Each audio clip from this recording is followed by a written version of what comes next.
Now, Stirling Castle, the result of building and rebuilding throughout the centuries, so it's all about time travel. I'd like us now to focus on these two Georgian buildings, built during the reign of King George III. The whole of Britain was under threat of siege or attack from France, from Napoleon Bonaparte.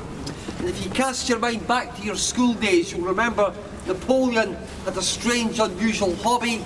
He collected countries, for his empire.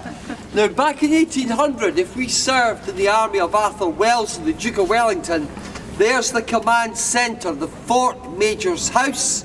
The building over here was the guard house and the military offices.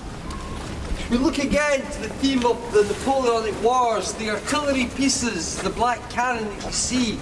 In actual fact, those are not the original land guns of the land battery, the Grand Battery rather, of 1690. They are Napoleonic naval cannon. They were cast at the Carron Ironworks in Falkirk, 20 miles away.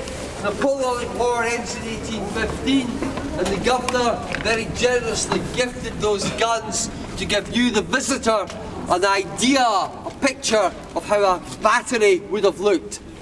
The Grand Battery of 1690 would not see proper active service until the last siege of Stirling Castle in 1746, when Charles Edward Stuart, better known as one wee voice at the front, Bonnie Prince Charlie, he and 7,000 Jacobite Highland warriors, to boost their morale after a slow march back from England, decide to take back the home of their ancestors, the Stuarts.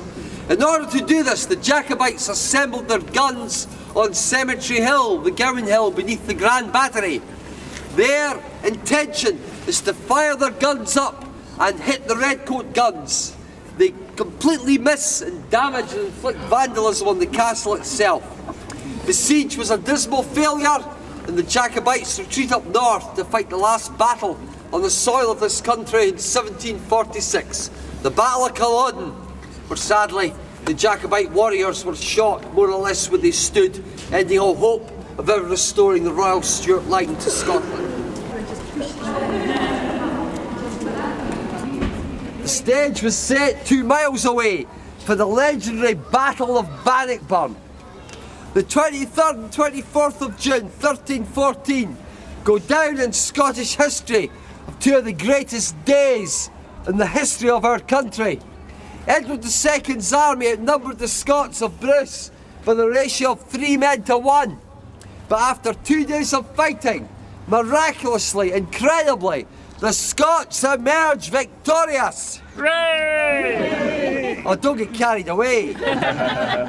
After the great victory, Robert the Bruce gave the order for the destruction of this castle, which he would rebuild in 1320.